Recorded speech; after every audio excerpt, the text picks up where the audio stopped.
This is the story of Kenji, a young boy who lived during the Tokugawa period of Japan. Kenji was very excited. The castle was like a beehive of activity as the last of the preparations were completed.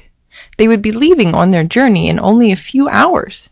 It was only as he hugged his father, the daimyo of Asada, goodbye that Kenji felt a bit sad. But those feelings didn't last too long because Kenji was so excited to see what lay beyond his father's lands. A daimyo, like Kenji's father, was a ruler and leader of a han. Many samurai served under a daimyo. Kenji was traveling with his mother, brother, and two sisters, along with a large retinue of retainers. It was Kenji's first time seeing much of Asada, his father's han, as he had not spent much time away from the castle. A han was an area of land in Japan during the Tokugawa period. There were 247 han in total. Kenji's father is the daimyo or leader of the Asada han. But even more than seeing Asada, Kenji couldn't wait for what he might see at the end of his journey.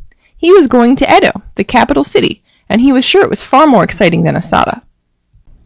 Edo was the capital of Japan during the Tokugawa period. It was where the shogun lived. In modern or current times, Edo is now called Tokyo. As Kenji's group began the long journey, he couldn't help daydreaming about what pleasures Edo might hold. There would be more children to play with, plenty of shops and theaters. Why, he might even catch a glimpse of the shogun himself.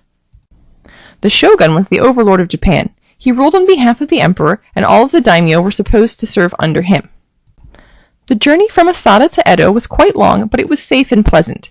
Kenji, his mother, and his siblings took the Tokaido Road, which ran along Japan's coast and would take them to Edo. It was a well-traveled path, for it was part of the hostage system. Kenji didn't realize it, but he was part of the hostage system. This was the way that the shogun in Edo kept control over all of the various daimyo and the samurai who served them. Members of the daimyo's families had to come and live in Edo with the shogun, where they would be close at hand should the shogun need a way to keep the daimyo in line. Oblivious to the real reason he was going to Edo, Kenji was happy to observe Japan as the Asada procession slowly worked its way towards the capital. Normally Kenji rode in a palanquin, a small box of a room that was carried by men. He would stare out of a little window and watch the farmers as they worked the rice fields.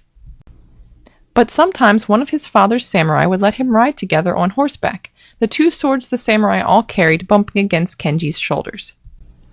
The samurai were the warriors of Tokugawa Japan. They owed allegiance to a particular daimyo and fought for him, much like knights in feudal Europe would fight for a particular lord.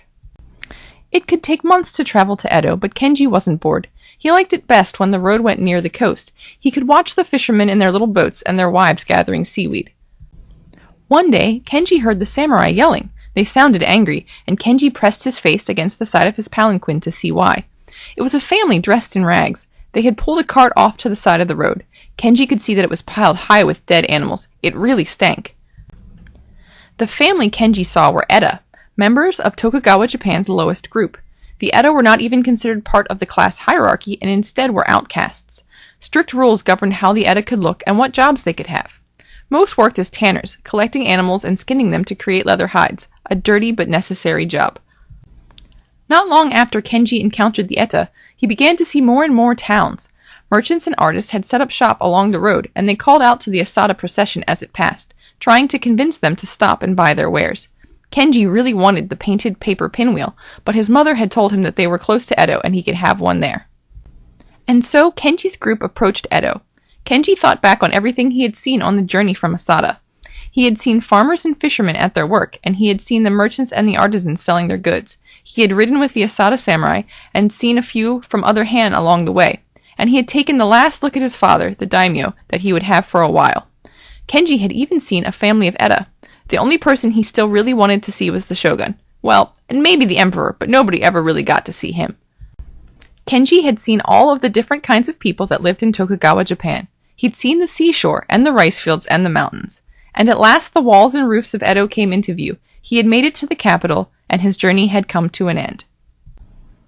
Thanks for watching. The vocabulary words covered in this video are, in order of appearance, daimyo, han, Edo, shogun, hostage system, samurai, and Eta. The basis for this video came from the Glencoe World History Textbook, Chapter 16, The East Asian World.